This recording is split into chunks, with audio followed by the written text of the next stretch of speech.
Welcome to the Troy Kearns Channel podcast, where we talk all things real estate, business, and entrepreneurship. I am with hopefully a new friend, Lauren Hardy, goes by This Mom Flips.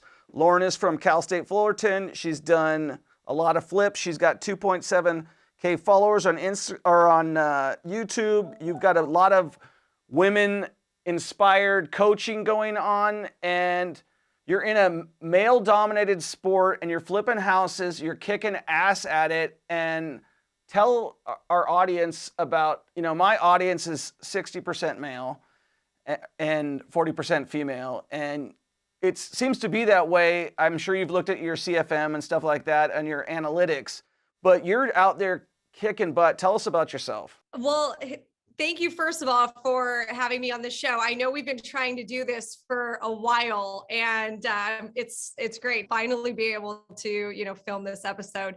So a little about me. What can I say? So I live in Orange County, California. I'm 35 years old. I started flipping houses on the side of my full-time job when I was 25 years old. I got into house flipping for two reasons. Mainly because at the time I had a 1-year-old and I also had a baby on the way. And I learned really quickly from being a mom that when you are, children are very needy and they need your time. And when you work a full-time corporate job, you don't really see your kid very much during the week. Right. And, I had my daughter. It's funny, these things that you don't really realize until like the person is born and you go, wow, this lifestyle sucks. Right. So I'm working this full-time corporate job, and that was actually in corporate real estate. I started out in commercial real estate. That was at Sperry Van Ness? At that time, I was working at the Irvine Company. That was my last job. Yeah. That was in construction project management for office TIs. Anyway, that's boring. But anyway, corporate job, just leave it at that. It was a corporate job. It was super stable, great benefits. Right. But I was working 8 to 5, and the commute was about 45 minutes, sometimes even an hour with traffic. So I would drop my kid off. She's 1 year old, at like 7 a.m, and I'd race home to try to get there, by 6 o'clock. And I would feed her, bathe her, put her to bed, and that was it. And that was all the only interaction really that I had with my 1-year-old, during the week. And it was pretty rough. It was depressing. I didn't want to raise my kid that way. Then I found out I have another one coming, along, and now I'm going to have 2 kids that I barely see. So is that what motivated you to start getting into real estate, like flipping houses? Yeah. So I was willing to honestly do anything to get out of that corporate life. I knew I had to start a business. I didn't know what kind of business I'd start, but I knew, and I was willing to do anything because I hated my lifestyle so much. Wow. And I was lucky though. My brother happened to start flipping houses about a year or 2 before I did in that time.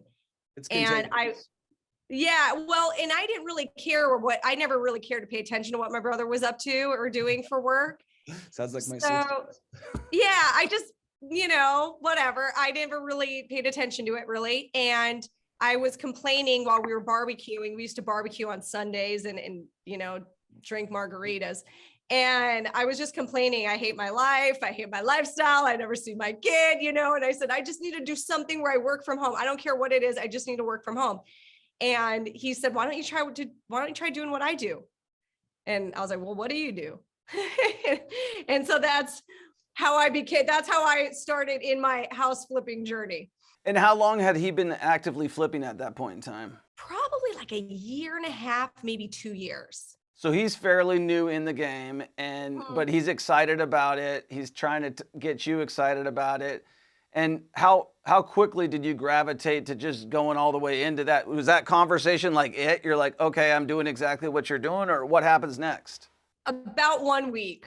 So, and I mean, I'm not even lying. So I believe it was the next day I drove by his house and I picked up a course on flipping houses. So this is back in the day, I'm going to date myself, where they didn't have these online e-courses. They used to come in binders with CDs.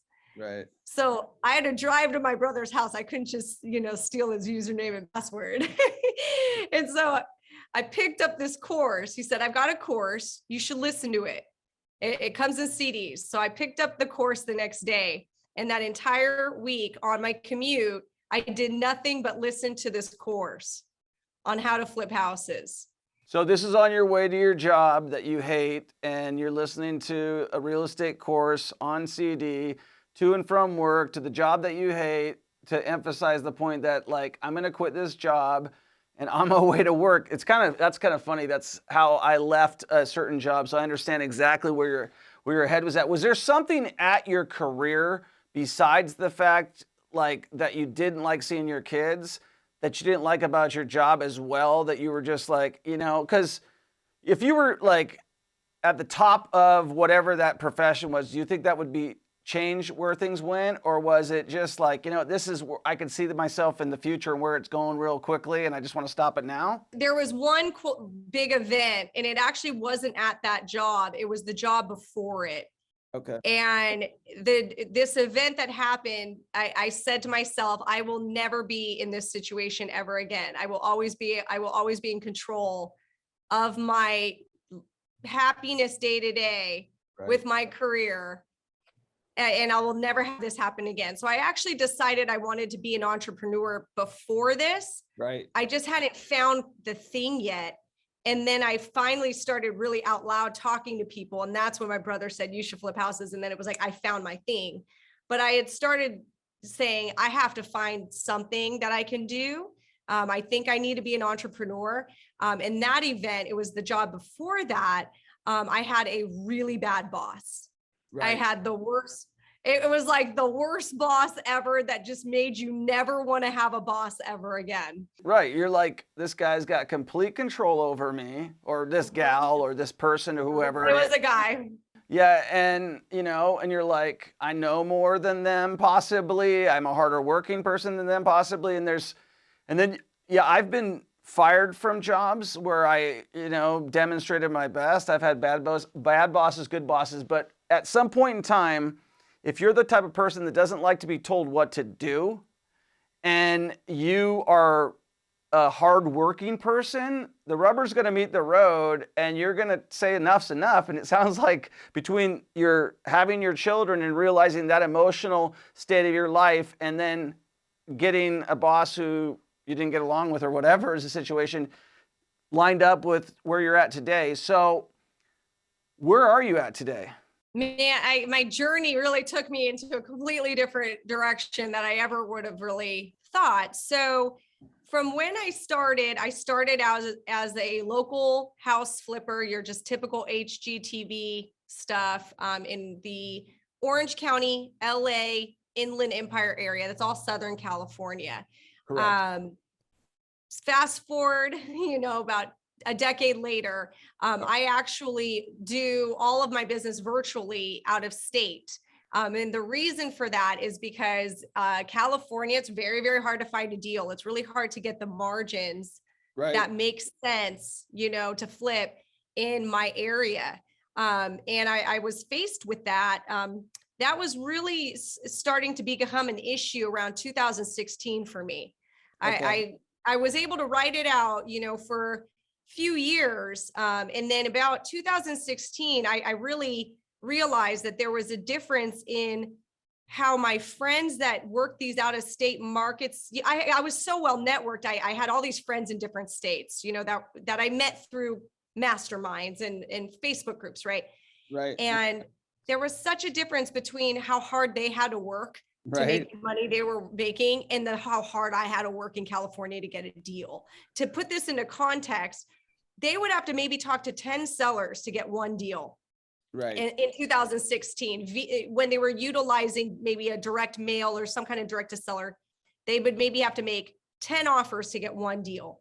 I had to make 100 to get one deal. So like, who's working harder? And then to get those 100 offers, I had to do the marketing, which is expensive to get 100 people to get on the phone. Right. So it really didn't make sense. And I thought, okay, well, I started widening my net anyway. I was driving so far. And if you've ever been to Southern California, the traffic is crazy. I would never wish it upon anybody. Yeah, I was driving sometimes, 2 hours to get to a flip project. I thought that, this might as well be out of state. It might as well be. Yeah, exactly. It might as well. That's a great. Yeah. I flip out of state, and I have a really interesting question for you because it's one of my biggest problems, and it's the problem no matter if you're local or you're out of state or whatever. But how do you manage your people in multiple markets? Right. Your contractors. So right now in this very, very moment, and for about the last year and a half, when my coaching program, you asked me where I was, I didn't answer you fully. I also have a coaching program in this thing. I focus solely on virtual wholesaling. So I removed the rehab component. However, I did flip out of state previous to a year and a half ago. I've also built houses out of state. So that was actually my first venture, was flipping and building. And then I went to more of a virtual wholesaling model because I didn't want to deal with the contractors that were ripping me off. However, yeah, exactly. 2022, I want to take a stab at flipping again because I did look at the revenue that I let go. And it was, it was pretty painful to look back and see that those houses I wholesaled, I probably would have made $40,000, if I just would have done it myself. So this begs the question for me. This is what's on my mind. And I have it written down beforehand. But why are you in California? I'm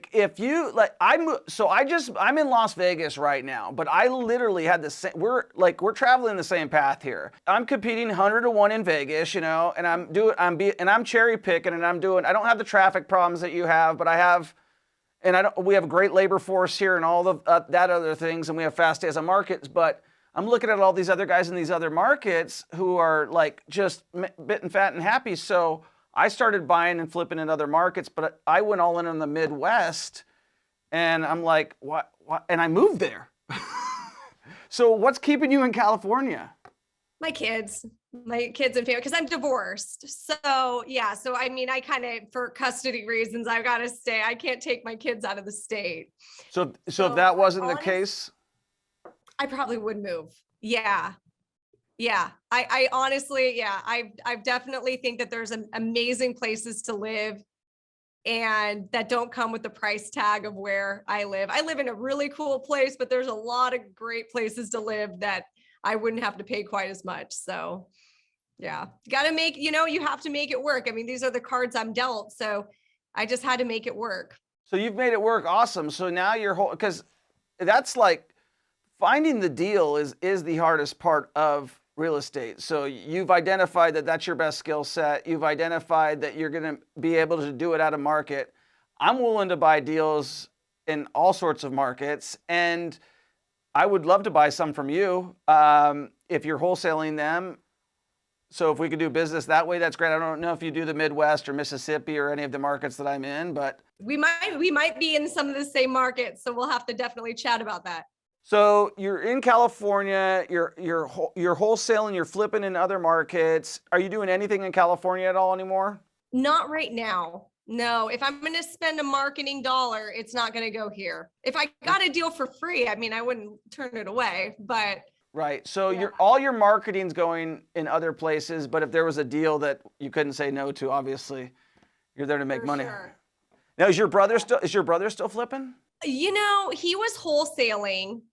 He went strictly to wholesaling, and he had kind of a little niche that he would work, and he stayed in California, but as of right now, he's actually more of a stock trader now. So he kind of jumped and went to a different industry. Yeah. So the social media for you. So for me, I'll tell my age. I'm 44, I'm wearing glasses now. And I actually went all in on social media just last year because I saw the exponential growth that people were having, and I'd been, just sitting down, putting my head down and not telling anybody about anything.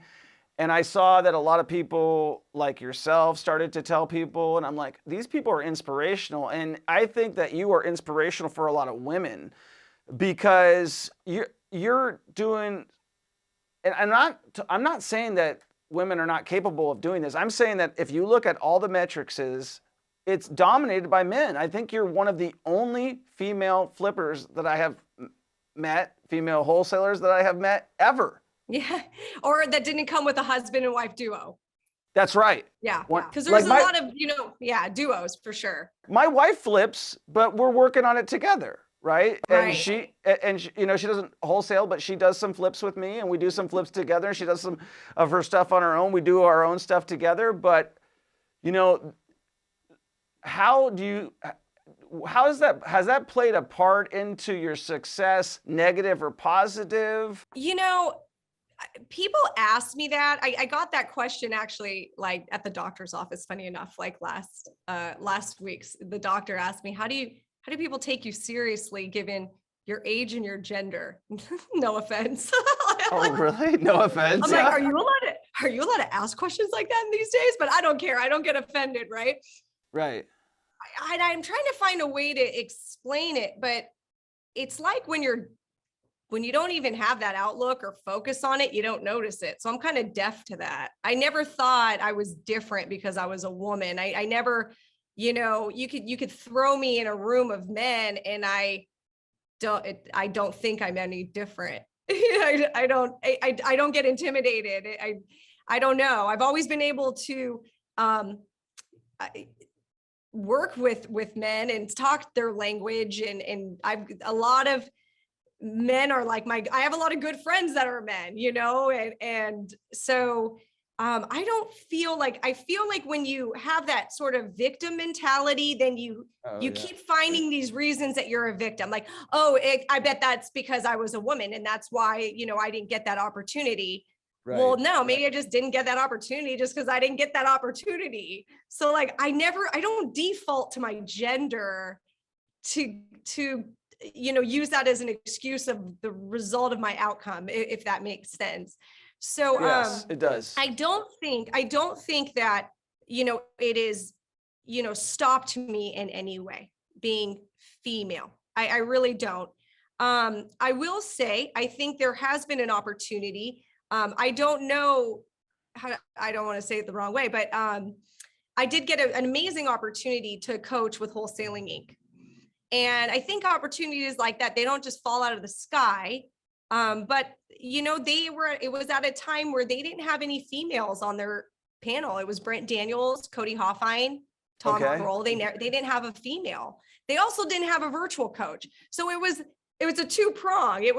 They needed a virtual coach because a lot of students are in our situation. We are not alone, Troy. There's a lot of people that live in high price markets and they want to wholesale and they try to do it in their market and they get burned because I don't want to say it doesn't work, but it isn't easy in high price market. It's intimidating for sure. Intimidating. It's hard. Yes. It's just harder. And I would say, like, because you're on the hook for a contract in a major market as your first deal. If you're looking at $1 million deal or a $1.8 million deal, I just think that alone, like, I'm from Washington State originally, and the prices there are crazy as well. And it's like, how do you even get started? I always tell people, go to a different market. So I'm glad we're on the same page there, 100%. Right. So they had a lot of students that were in that situation. So they knew they needed a virtual coach.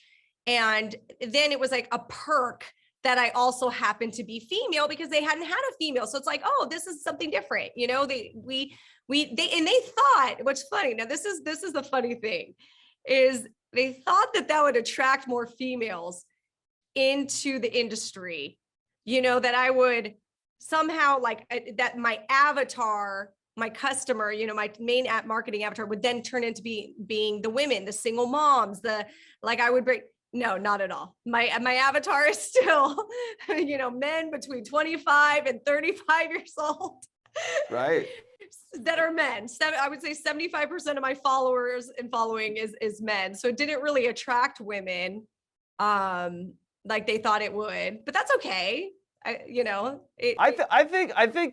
think it will. And that's kind of what my goal is with our interview here today is I have a daughter and she is, I know let's talk about your family. I'll talk about mine a little bit later, but so tell me about, your family right now, your daughters, the ones that inspired you to get invested in flipping? Who are they? What inspires you about them? What are you looking forward to in the future for your children? Yeah. So I have, two girls and they are now 8 and 10 years old, which is pretty hard to believe. So I started this right when Reese was, about 1 year old.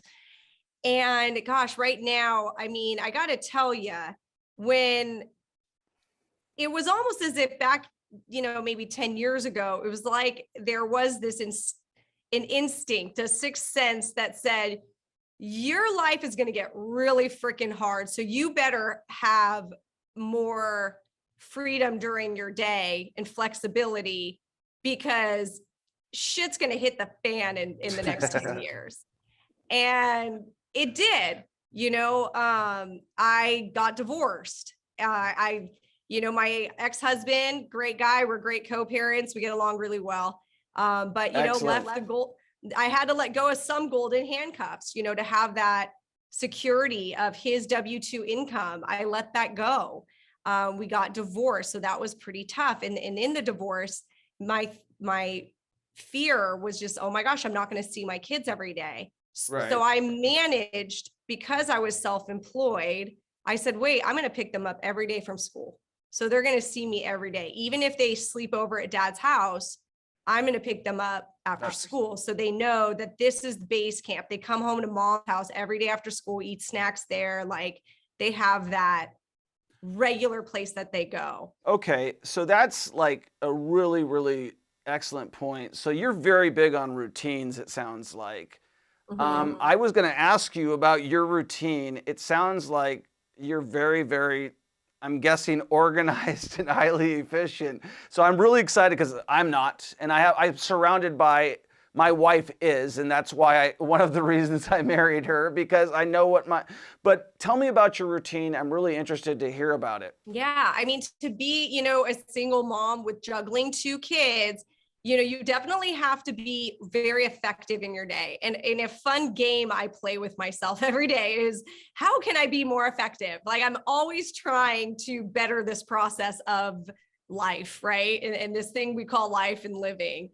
So I definitely have a routine. If you want, I can go into like my day, a typical weekday. Is that what you want to hear? 100%. Let's roll with it. So I now am a 5 a.m. person, never was up to about a year and a half ago. I finally became a morning person that wakes up at 5:15. That was hard, but I did it. Awesome. And I work out at 6 in the morning. So I was never that person. I was having a really hard time staying consistent with my workouts. And when I finally just bit the bullet and started waking up early and getting there at 6 a.m., now I don't miss my workouts because I have no excuse. Nothing is happening at 6 in the morning. What could be my excuse? Right. So I get up at 5:15. I make my coffee to go. I go to a gym that's about 10 minutes from my house. My kids are at an age now that I can leave them alone. So they just sleep. They don't even notice that I'm gone. But I have the Alexa thing on and I can like watch and see if anything happens in my house. So that's how I do. A little single mom tip, guys. And then, I get back, I get them out of bed. And they get out of bed at 7 and we go straight to school. As soon as they're ready, we go to school. We're usually at school by 8 o'clock. While they're in school that's prime time for me. So that's when I'm working. That's when I'm, doing the podcast, filming content, working. I'm very routine about having businesses and meetings, and I like to time block. So what I try to do, I really try to keep all of my communication with my team. If they need to communicate with me, I try to keep it within meeting times. Okay. Because when you start getting pinged all day long, I mean, you just don't get anything done. Got a minute? Yeah. You just get you're at the end of the day, you're frazzled because you got not one thing done. You just kept getting like everybody's monkey on your back. That's saying, throw the monkey on your back. It's like everybody just throws their monkeys at you and you're constantly dealing with that and putting out fires and it's chaotic. And I was doing that. Another fun tip. I used to live out of my inbox. I used to, check my inbox every day, my email. I would look at my email, Right. I don't look at my email anymore. So you might notice like it was hard for you to get a hold of me is because I don't check my DMs or emails regularly. I do it I will look into my email. If I'm expecting something that I need for a project I need to get done, then I will see if that person emailed me back.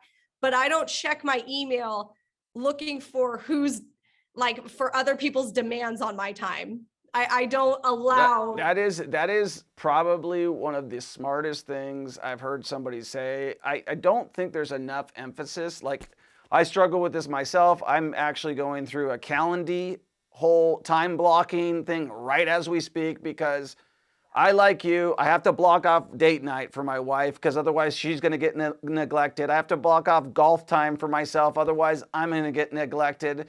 And just what you're saying right now, and if you continue to ask people to let them take your time, and if you're a slave to your email, which I'm like you there, but I'm not as far along the process. So I think it's really important to elaborate on that. Like, why did you start to do that? Because this, like you said, you didn't become, nobody's a 6 a.m. person at the gym. You have to become that person, and nobody's a time blocker. You realize that everybody's going to suck your time and energy, and you got to control that addiction with the social media that it brings into it. It sounds like you're very disciplined. I am, but you're right.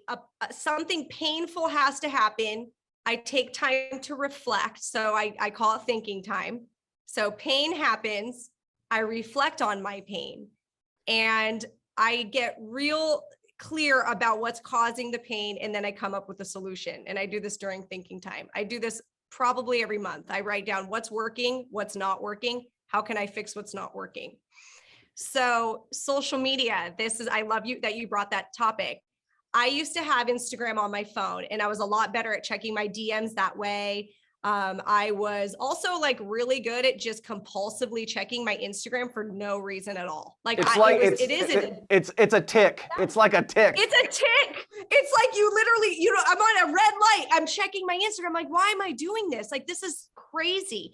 And then I would open up the app and I would see Pace doing this and Jamil doing that and you doing this.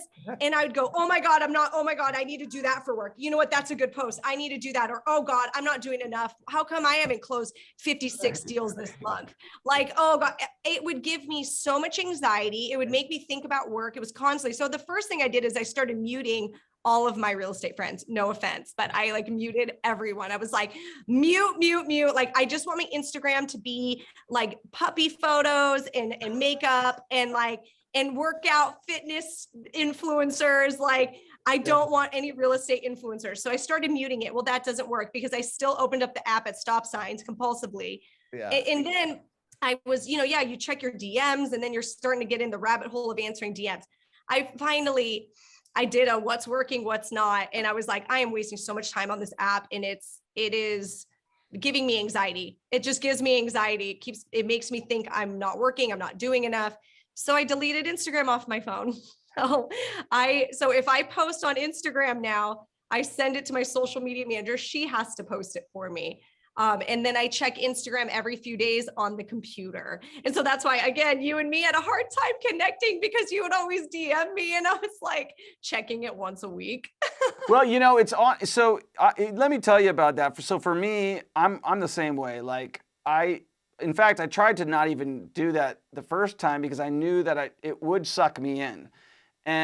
But I couldn't find anybody that would care in the beginning as much as I cared. But now I'm to the point where I've caught a little bit of wind.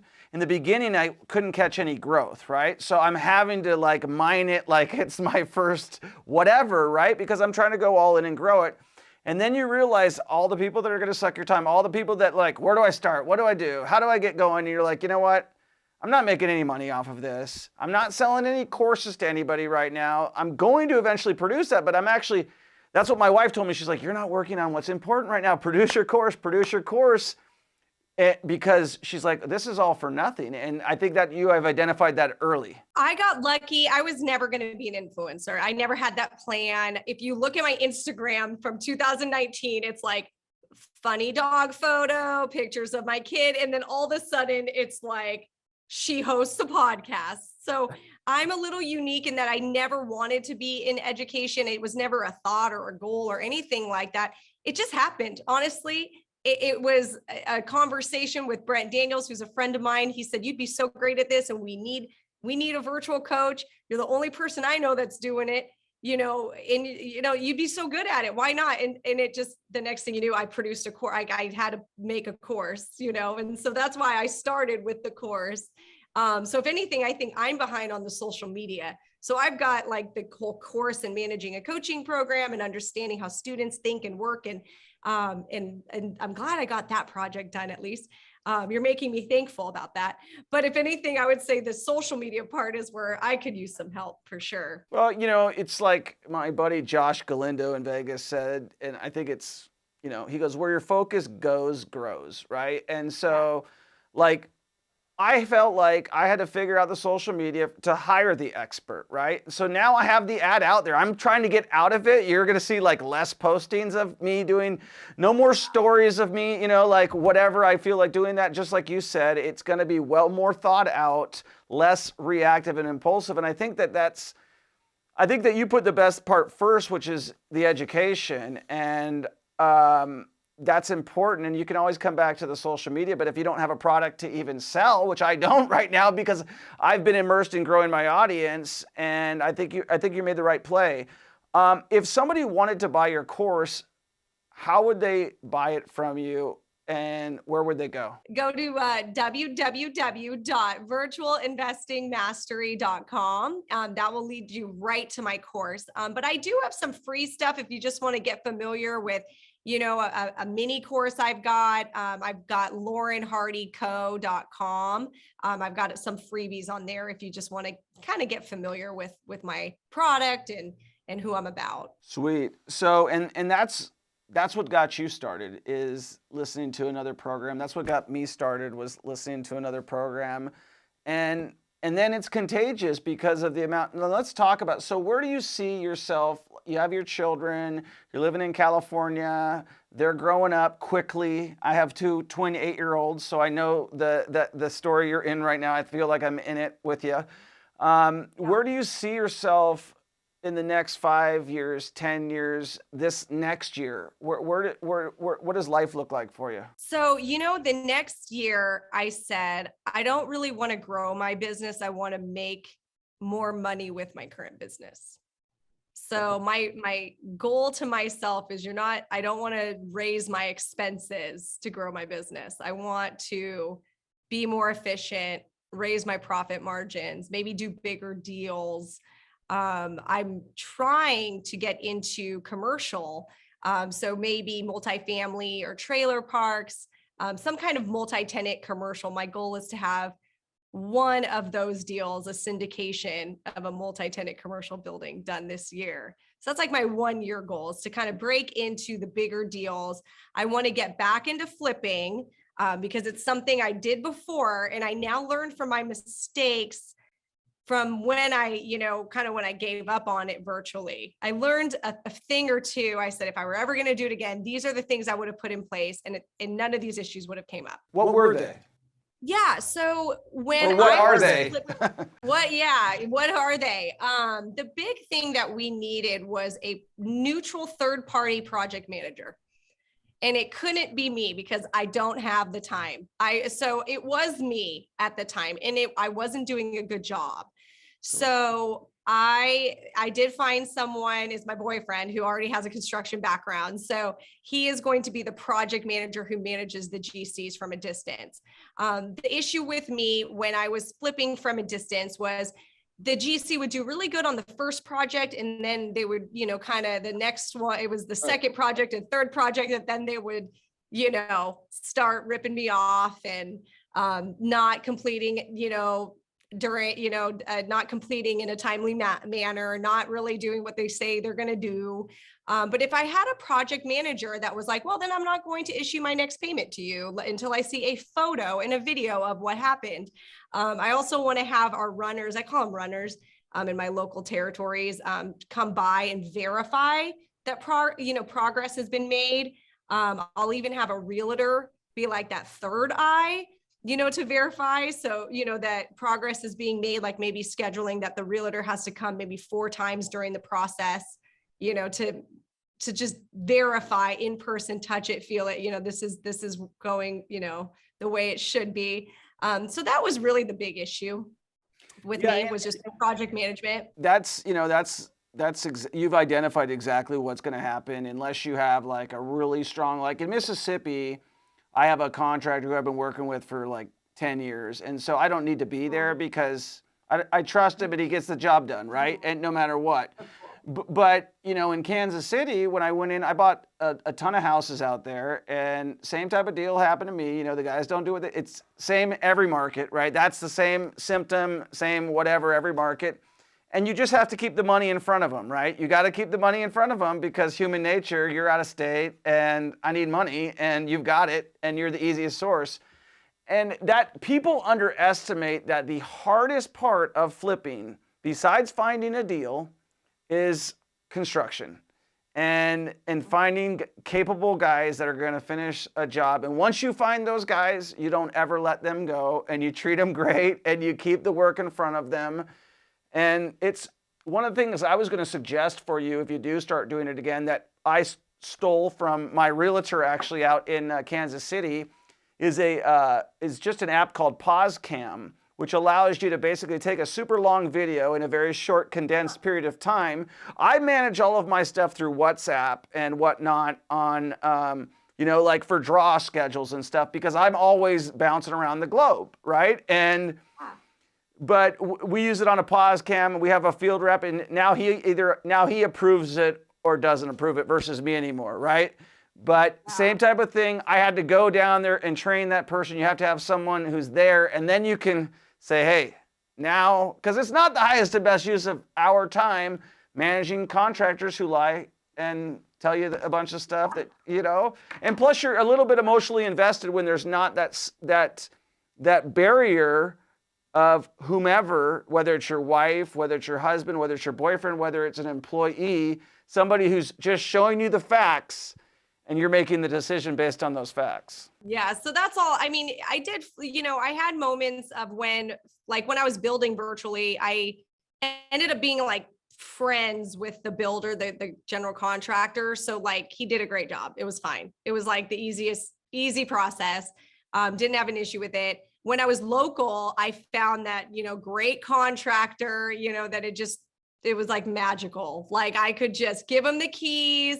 He'd call me in 5 weeks to let me know it was done. I didn't even have to really, I would go one time to check on the house. Like that was it. I mean, we were just, but he was a contractor to other flippers that I knew. So I think that there's that level of accountability because we all talked. So if he messed up on mine, I would tell everyone.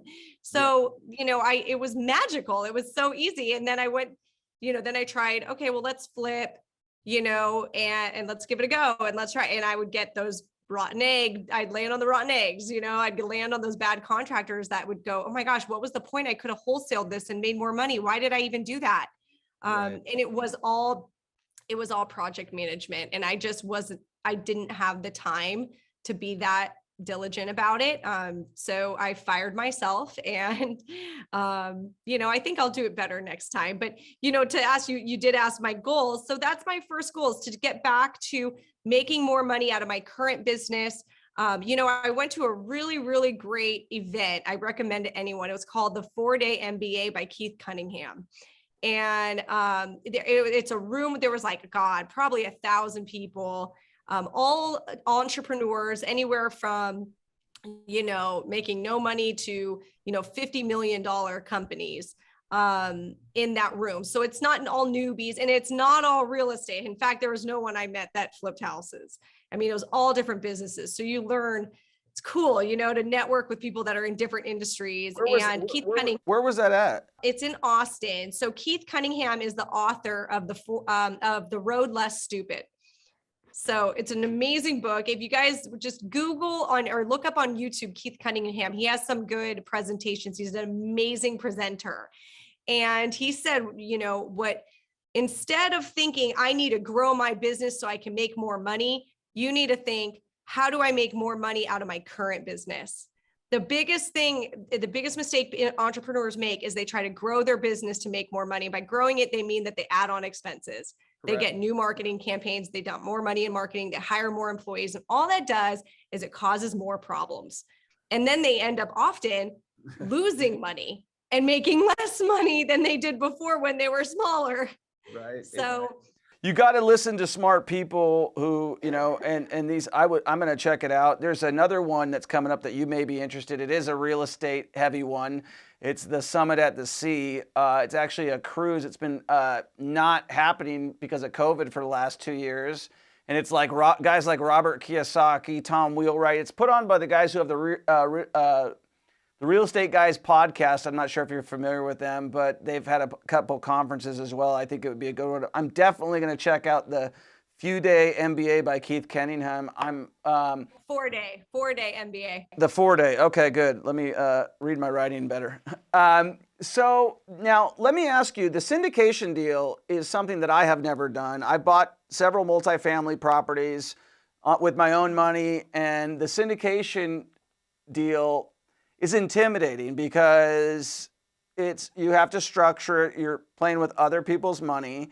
And what got you, obviously once you master it, it's a super great way to grow as a real estate investor. And I think that you setting a very realistic expectation with one by the end of the year says that you're a pragmatic person, and that's exciting. So what are you looking for in that type of a deal? How do you see yourself putting that together? And what does that look like to you? Well, the reason I came up, with the idea of this would be, something I should do was because when I was more active in flipping and building, I would raise money and all I could offer was, your typical hard money loan. I would offer at the time, it was like 10 to 12% back then, interest. But it was only, I was only paying you on that amount of time I was borrowing your money.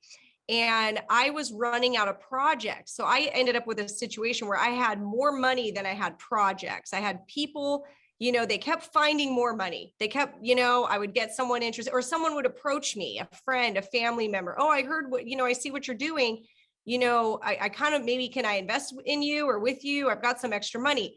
So I had the issue where I had more money than I had projects to move their money and to make it, to make it work. If their money is just sitting in their bank account, if they're not earning interest, it has to be in a project and I need to have a project. So there was this other type of investor need, which was, hey, I had a friend who invested with me, pretty wealthy.